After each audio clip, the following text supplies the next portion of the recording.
বিগত সময়ে আওয়ামী লীগ সমর্থন করলেও যারা দুষ্কর্মের সাথে যুক্ত ছিলেন না এবং বিএনপির নেতাকর্মীদের হয়রানি করেননি তাদের দলের সদস্য করা যাবে মন্তব্য করেছেন বিএনপির স্থায়ী কমিটির সদস্য আমির খসরু মাহমুদ চৌধুরী। দুপুরে চট্টগ্রাম নগরীর কাজীর দেউরিতে দলীয় কার্যালয় প্রাঙ্গণে সদস্য নবায়ন কর্মসূচির উদ্বোধনী অনুষ্ঠানে তিনি একথা বলেন। তবে সাফ জানান, যারা আওয়ামী লীগের চিহ্নিত দোসর, চাঁদাবাজি, দুর্নীতি সহ অপকর্মে জড়িত ছিল তাদের বিএনপিতে ঠাঁই নেই।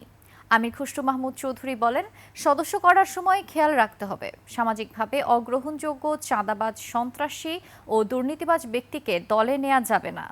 জীবন অবাক না করলে কে করবে? 28% মিল্ক ফ্যাটের অবাক করার সাথে ফ্রেশ মিল্ক পাউডার। জীবন অবাক করুক প্রতিদিন। আওয়ামী লীগের দোসর যারা ছিল, চিহ্নিত, এখন একজন ভালো লোক, সে হয়তো আওয়ামী লীগের ওই চিহ্নিত দোসর না, বাট হয়তো আওয়ামী লীগকে সমর্থন করতেও পারে, আমরা জানি না।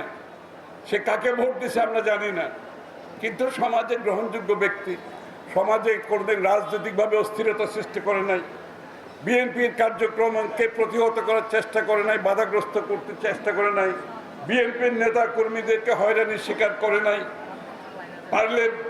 পারলে ইনডাইরেক্টলি সহযোগিতাও করেছে বিভিন্ন ক্ষেত্রে।